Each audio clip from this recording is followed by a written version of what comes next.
waa Sénégal.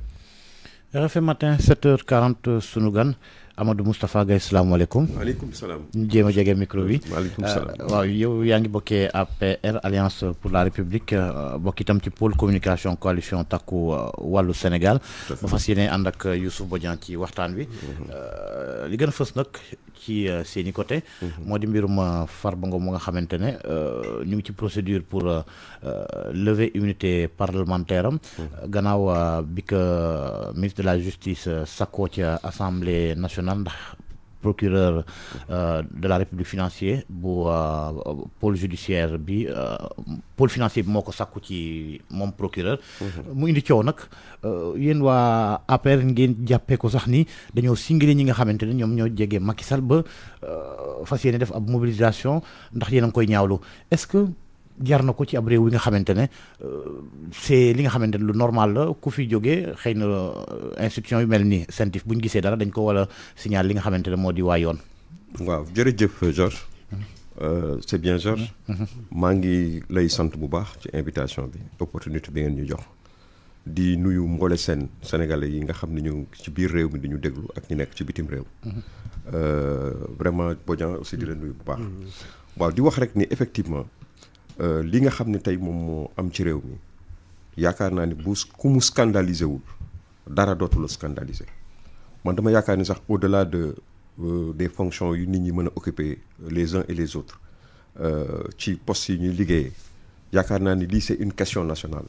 tous les Sénégalais aujourd'hui dañu war a def bloc pour dire plus jamais ces genres de pratiques yi nga xam ne moom la ñu gis tey parce que lii am nii du lenn lu dul un règlement de compte politique qui est en train de s'opérer te loolu vraiment c'est inacceptable te nous ferons face effectivement avec la plus grande fermeté par rapport à ces dérives aujourd'hui qui sont en train de se passer dans ce pays voilà. la ngeen di considérer comme dérive le fait que ñu bëgg a def reddition des comptes xool koo xamante ni tudd nañ ko ñu xool ko wala la ngeen di ŋàññi ci procédure bi yéen. waaw ñun li ñuy ŋàññi ci procédure ñun bañuñu ay reddition de compte kenn du ko bañ parce que ay sénégalais lañu doomu Sénégal bu nga xam ni dénk nañ la responsabilité jël alalu réew mi nga gérer ko bu fekkee ne da ngay war a ñeneen dañu la wutu normalement dañ la war a saytu ba xam loolu nga yore woon fan nga ko def ak naka nga ko dépensé loolu amul kenn ku koy bañ te kuñ ci jàpp aussi ci ay dans les règles de l'art mais véritablement du ñu taxaw mukk naan lu tax lii wala lu tax lale mais kii nga xam ne tey moom la ñu visé xam nañ ni effectivement il a été jugé d'abord par le premier ministre lui-même dans son patelin à Agnam durant la campagne électorale il l'a jugé et il l'a condamné devant tous les Sénégalais et devant toute l'opinion nationale et internationale dégg nañ ko moom ci boppam mu génn wax ni kii c'est la dernière fois muy def campagne muy def politique muy nekk candidat moo ko wax lui-même il nous disait que des problèmes politiques on les règle d'une manière politique kenn du ko régler ci affaire justice mu wax na ko moom Ousmane Sonko le premier ministre quand il était dans l'opposition aujourd'hui il est en train de régler pratiquement des problèmes politiques par une voie judiciaire jël ay juge am taxawal moom coop ñoom seen bopp ñoo ko wax juge yu nga xam ne dañu bon yëpp dégagé nañ leen léegi juge yu baax la ñu indi donc c'est ay juge am la indi. juge baax kay juge moom moo ko wax quoi ñun waxuñu ko ñun d'accord ñu ci loolu wax boobu xam nga wax boobu wax bu dëng la d'accord ñu ci mais c'est moom moo ko wax ñu kenn sa ku nekk sa turpitude il faut que yow nga assumer ko leneen li ñu bëgg wax mooy Farba Ngom bi nga xam ne moom la ñu visé tey waxuñu ci keneen ñun ci Farba Ngom la ñu wax parce que Farba Ngom c'est un Sénégalais boo xam ni qui n'a jamais assumé des responsabilités wala am benn poste bu mu occupé de manière officielle dans l'État du Sénégal dans l'administration du Sénégal kenn mësu ko dénk alalu réewu Sénégal mësul yoree dara Sénégal. mais il a été au cœur de l'appareil politique. waaw mais xam nga dégg nañu ay vidéo yoo xam ne moom mi dafa doon tuumal yeneen ancien ministre wax leen yëf yi bu mu xewee moom jël na moom fekkee na ak yooyu est-ce que aussi même si su fekkee ne yoruloon ay fonctions officielles. mais su fekkee ne mu ngi fréquenter nekk au cœur du pouvoir. quand même je pense que. mais Farba waxul ni nit dafa jël détourné. dafa nii nit seq naa ak moom wax na ko sax ak Ousmane Sonko. seq nañu ay mbiru terrain ñoom ñaar. terrain fii xam nañu Sénégal xam nañ nu mu demee c'est pour montrer c'est des exemples qu'il a donné pour montrer que ces gens yi nga xam ne dañuy wax ci affaire u terrain ak yu demee noonu ils étaient dans ñoom ñu nga xam ne ñoo doon liggéey ci administration ñoo warul dugg ci affaire u terrain peut-être loolu lay wax mais moom en tant que sénégalais boo xam ni dafa nekk dans l'informel di jënd terrain ak di jaay terrain ku ne xam na ni dafa war a am ay action de retour ci ko xam ni dafay def liggéey bu mel noonu Sénégal yëpp presque noonu la ñuy dundee ñu nekk dans l'informel yëpp dañuy jaay ak di jënd soo jëndee nit am nga 10% ci li ngay jaay ça dépend de l'importance de li muy def donc il faut pas que les gens là il faut qu'ils cessent d'amuser la galerie les Sénégalais ils les ont élus pour ñu faj seen soxla loolu lañ leen soxlaa loolu lañ leen di doyee dañ leen yónni te dañ leen yàkkamti li ñuy def ni yëpp c'est pour divertir les Sénégalais c'est pour amuser la galerie et ça ne passera pas. mais Sénégalais aussi. nous ferons face par rapport à ça. Sénégalais yi bëgg nañu xam aussi parce que ñun ñëpp aujourd'hui bëgg nañu xam qu'est-ce qui s'est passé est-ce que ci cadre boobu yéen it doo leen saluer démarche boobu ñu peut-être veiller à ce que mu jaar ci yoon mais reddition des comptes bi c'est un besoin boo xam ne aussi ñi bëgg nañu xam qu'est-ce qui a été fait par qui comment. mais par exemple la cour de l'enrichissement illicite a été initiée par qui le président Abdou Diouf.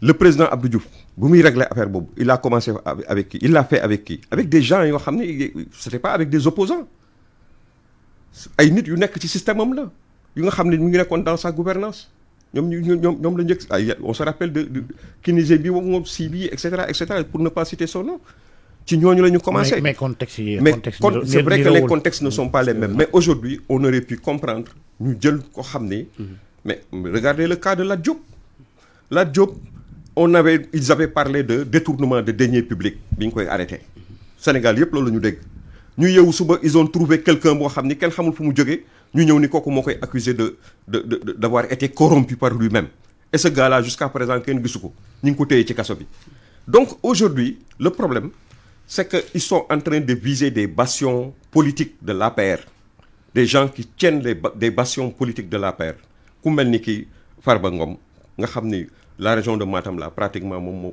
c'est presque un titre foncier pour lui nga jël ku mel ni Abdoulaye Seydou Sow ku ne xam na ce que représente Kaffrine aujourd'hui li tax sax élection yi passé mu demee nii li tax mu demee nii c'est que Fatou Ndiaye non c'est que y a eu une sorte de machin de cassure notre truc était divisé mais boo jëlee faites le calcul boo boolee affaire yi ñu de loin on est devant n'est-ce pas donc pour ñoom ils sont dans cette logique de casser des opposants et ça ne passera pas parce que réew mi ñoo ko bokk on n'acceptera pas que des gens yoo xam ni dañu ñëw barki dem boo njaay def fi lu nekk ci àddina tooxi doona bu nekk ñu def ko ci àddina yoo xam ni nit xalaatul sax di ko def ñu ñëw bëgg plier c'est inacceptable. si on revient ci kaw Farba nee nga kenn mosu koo dénk ay responsabilité ba war a tax ñu koy topp mais Farba kenn toppewu ko lu jëm ci wàllum gestion de l'argent public. oui CENTIF moo def rapport am.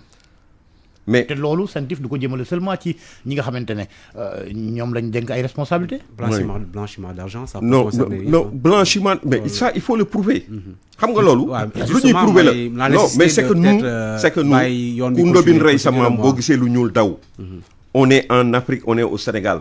est-ce que ça li ñuy gis mooy.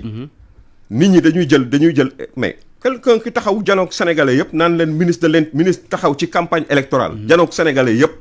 mais may ma ni leen le ministre de l'intérieur et le ministre de la justice man maay seen patron su ma leen santee dañuy def ñu gis ni def nañu benn affaire bu nga xam ni ñëpp sénégalais yëpp teg nañ ci seen bët. ils ont attaqué le siège d'un parti de l'opposition saccagé ko yàq ko dara fekku leen ci jusqu'à présent on n'a pas vu benn acte bu nga xam ne def posé nañ ko ci loolu ñu gis le premier ministre taxaw ni ñii jël nañu ay décision jàpp nañu ay nitu Barthélémy Diaz le lendemain bi mu defee déclaration mu ni su ma ko waxul woon loolu du am man maa ko wax moo tax mu am donc c'est lui en fait qui instrumentalise la justice il faut qu'on se dise la vérité. ndax da nga jàpp ne dañuy instrumentaliser également CENTIF. ñun en tout cas de toute façon ñun li ñuy wax mooy on prend les devants nos responsabilités en tant que parti politique. Un camarade qui n'a jamais géré ñoom bu ñuy wax loolu ay affaire u CENTIF wala yu demee noonu wala ay des actions de justice bu ñuy am kuy wax waxu jubal jubanti mais am nañu lu leen doy sëkk mbub ak tubéy lu nga xam ne mën nañ ko wax il y a des scandales qui se sont déclarés ici la ca am ak la ca amul xamuñu mais au moins su fekkoon ñoom joxe nañu exemple wane nañu ils mettent tout le monde au même pied d'égalité jël loolu yóbbu ko en instruction nit ñi xam lan moo fa xew ak lan moo fa xewul mais au moins nit ñi danañu mën a am confiance ci dara mais aujourd'hui ce qu'on voit mooy kenn ku tëkku nit mettre à exécution tëkkoom boobu c'est tout leneen li ci des yëpp c'est de la wax rek la c'est tout jusqu'à quel point moi je peux faire confiance nous pouvons faire confiance en ces gens à moom d'abord le Premier ministre qui aujourd'hui est en train de faire des règlements de compte systématiquement sur toutes les questions taxaw di tëkku nit ñi di ko réaliser. On pourrait pas dire de peut-être li nga doon wax peut-être démarche yi bokkul waxoon nga sànq CREI yi ci Abdou Diouf. oui ci Macky Sall CREI yi quand même ci la ñu jàppee ay dignitaires régime précédent et puis CREI yi peut-être pour man comparer procédure bi am léegi mooy ñu téye ñu ne montre il faut ko jëlee ak yooyu justifier ko est-ce que c'était pas plus facile à l'époque yéen peut-être di jàpp benn koo xamante ne opposant la wala que peut-être procédure bi nga xamante ne moo am léegi. non ma ne. waaw. CREI yi dafa amoon ay réalités am. parce que dañu gisoon ni am na ay nit yoo xam ne ils s'enrichissent. sans que nga mën a prouver ni fii la ñu jëlee xaalis parce que du ñu ay ordonnateur de dépense. mais mooy cas Farba bi ngeen di évoqué naan moom musul yor dara mais Farba musul non c'est que dafa xam nga lu tax alors que voilà. Farba waaw xam nga loolu koo koy def. da nga koy def koo xam ni dafa gérer des fonds publics. quelqu'un qui ne gère pas des fonds publics il a le droit de s'enrichir. Par quel moyen il a le droit de s'enrichir. De façon licite. Mais de façon licite, bien sûr. Voilà. Lui, il s'est enrichi de façon licite. Ah, mais ça, est-ce que mais pourquoi dans tout ce pays, dans ce pays, avec toutes les personnes qui sont dans ces activités, pourquoi diantre on choisit Farba Ngom pour que Mom, il n'a pas à apporter des preuves. C'est différent de la CREI. C'est très différent. À la CREI, nit ki moy indi ay preuves. Mais là, les gens qui sont en train d'accuser, c'est à eux d'amener des preuves. Mais est-ce que nous avons procédure budget non, nous on ne va pas être endormi par ça. Nous tok di xaar ay procédures. On pose des actes politiques. En attendant d'y voir clair, on pose des actes politiques. OK. N'est-ce pas? Parce que nous sommes convaincus que ce problème est un problème politique. C'est un règlement de compte politique, pas autre chose. Voilà. Ci wolof. Waaw ci wolof dama bëgg wax ni li ñuy def nii rek ñun dañu jàpp ni maanaam fayonte la ci wàllu politique ndax ku ne xam na ni Farba yàgg na nekk casse-tête pour ñoom ñàgg na taxaw nekk adversaire de taille. Mais le problème c'est pas seulement Farba bu ñu jàppee ci parquet financier bi parce que pas plus tard qu'hier def nañ ab communiqué bi nga xamante ne pratiquement am na ki nga xamante ne placé nañ ko sous mandat de dépôt ndax mbirum plus de 10 milliards de francs CFA. Mais kooku dégg ngeen nit ñi wax ci. Est-ce que dégg ngeen nit ñi wax ci mais c'est parce que peut-être qu'il n'est pas politique. Nous on fait la part des choses. On est lucide. On est là aussi dëkk nekk ci dëkk bi. kooku daa amul ki ko waxal. Non c'est pas que dafa amul ku ko waxal. mais xëy na dafa am responsabilité bu mu doon occupé moo ko tax loolu mu dal ci kawam ñu war ko saytu. On a parlé de mais quelqu'un boo xam ni un homme d'affaires comme Farba. Mais Farba c'est pas un homme d'affaires. C'est quoi? Farba, c'est quoi son Farba, il est dans l'informel. Tout le monde sait que Farba était dans l'informel. Farba, est-ce que da ngeen xam société bu mu amee? Hein? Mais il est dans l'informel day jënd ay terrain day jël ay terrain di ko jënd. Farba avant même le régime du président Macky Sall, Farba était énormément riche. Tout le monde le sait. Ça, tout le monde, c'est pas un secret. Lui-même il l'a dit. Mais soo bokkee ci régime di nga am yenn facilité yoo xamante ne amoo koon avant. Mais justement xam nga loolu qui veut tuer son chien l'accuse de rage. Dans ces systèmes qu'on connaît, ils sont au lieu de venir de rectifier ce qu'ils avaient promis aux Sénégalais. Au lieu de régler aujourd'hui les attentes, de répondre aux attentes du peuple sénégalais. Au lieu que nous fassions aajo Sénégalais yi li taxoon ñu fal leen mooy promesse yi nga xam ne defoon nañ ko Sénégalais yi wan leen ne leen ci ñaari weer mën nañu wëlbati tendance bi mën nañu fexe ba dëkk bi nekk ci naataange.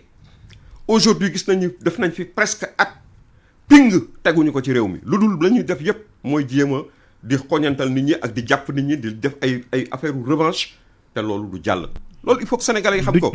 Aujourd'hui ñun dañuy jàpp ni li ñuy def nii ils sont en train de poser des actes extrêmement graves qui peuvent conduire dans ce pays à saper la cohésion nationale maanaam askan wi ni ñu àndee nekk benn nekk ay Sénégalais ñëpp nekk ci jàmm ak salaam joxuñ ñu lekk joxuñ ñu naan. Mais mel na ni jàmm ak salaam bi nga xam ne sénégalais ñi ngi ko am boobaak léegi ak seen ngor di ko muñ ñi ngi ko bëgg nag salfaañe parce que am na loo xam ni kenn du ko accepter. mais yéen politiciens yi bëriwu leen ci réew mi ñi deful politique ñoo fi ëpp mun leen mën a nit ñi ci ab biir yi nga xamante ne day sàppe cohésion nationale. mais ñun politiciens ñun ñi nga xam ne dañuy wax naan dañuy bañ ñu sàppe l'unité nationale et la cohésion nationale. nous on avertit nous ne sommes pas en train de dire que ni oui telle chose dana am wala telle chose dana ñun au contraire on est dans le bon rôle d'avertir, de mettre en garde les gens pour que ñu bañ a yegg parce que cette opposition surtout man sax laay profiter ci opportunité bi pour lancer leen un appel. Aider ce régime c'est de faire face. C'est de montrer que effectivement yéen noo leen di faire face te askan wi won leen ginnaaw. askan ban moo ñu won gannaaw. élection présidentielle les Sénégalais sont 19 millions. le fichier électoral ñi nga xam ne ñoom ñoo dugg ci biir fichier électoral bi 7 millions la ñu. ñi leen voteel ci présidentielle 2 millions la ñu. ñi leen voteel ci législative moins de 400 000 Sénégalais yu nga xam ne bañ nañ ci législative yi 1 million 900 xam nga 800 moo leen voteel.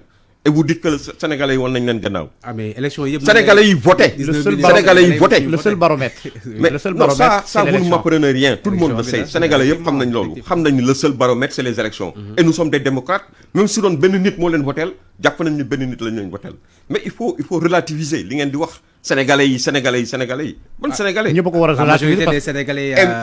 et même le peuple a le droit de se tromper. nous on est des politiques. Le peuple a le droit de se tromper askan wi am na droit wu juum aujourd'hui li nga xam ne moom la Sénégalais yëpp constaté même ñoom ñi nga xam ne ñoo nekk ci seen biir àndoon ak ñoom démb ak bërki démb nekk di jouer ay rôle yu important dans leur dispositif tey gis nañ ñu won leen gannaaw parce que ils sont déçus par ces gens. ah bon ils veulent régler nag maintenant le gap boobu nga xam ne am nañ ko ci ñàkk am taxawaay bu mat sëkk devant ci askan wi li ñu ko bëgg a régler tey mooy ay règlement de compte pour satisfaire une certaine clientèle.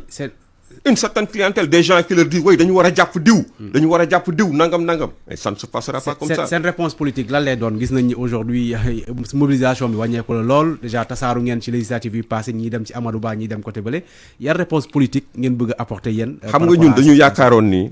dañu am affaire avec des républicains avec des gens yoo xam ne dañu gëm yoon gëm Sénégal am yéene ci Sénégal.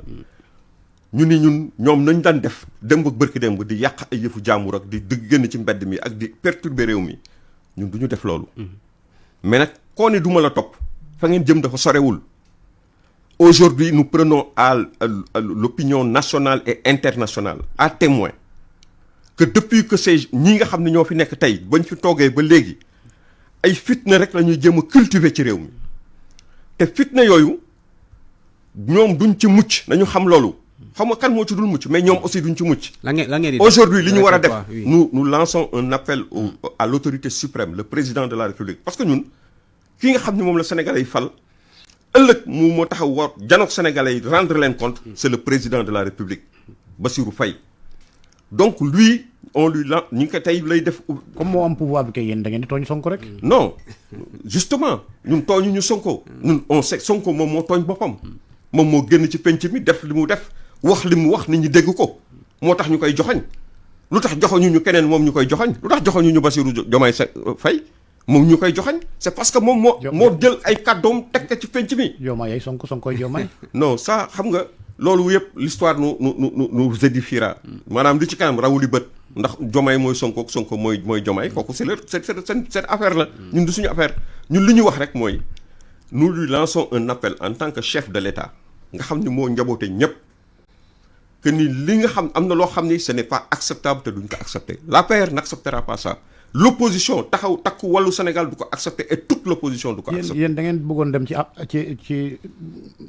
da ngeen àndoon ci attel sax waaye moom da ngeen mujjee tasaaro. dañu àndoon ci attel. mais mujjee tasaaro kon opposition bi nga xam ne déggoo attel c'était sur ci affaire élection campagne électorale bi la ak dérive yu demee noonu quoi. ngeen am ci biir. communiqué bi woo ngeen attel ci biir loolu yëpp c'est une bonne chose nga de le rappeler. yooyu yëpp war nañ ko mën a dundalaat yooyu yëpp war nañ ci mën a taxaw tout en tout cas moyens yi nga xam ne yëpp mën na permettre opposition bi mu faire face te loolu man jàpp naa ni day dimbale waale sax pouvoir bi parce que pouvoir il faut que mu am opposition bu taxaw janoog moom su ko defee dana mën a xam ni du xababal dana xam ni fii kat bu fa jéggee mbir dina am su ko defee ñoom ñu dellu siwaat mais le fait de croiser les bras ku nekk toog jàpp sa njàmbur loolu c'est pas la solution pour nous c'est pas la solution pour le peuple sénégalais et c'est pas la solution pour le pouvoir. jërëjëf Voilà. jërëjëf Amadou Moustapha Gaye. Voilà, merci. yow yaa ngi bokkee APR bokk ci pôle communication bu coalition takku wàllu Sénégal jërëjëf Youssouf Bodian bi ma àndaloon ci waxtaan wi nuyu ak ziar sunu mbokk ya ca TFM ñu yendoog jàmm. hey yow mi bëgg sport ci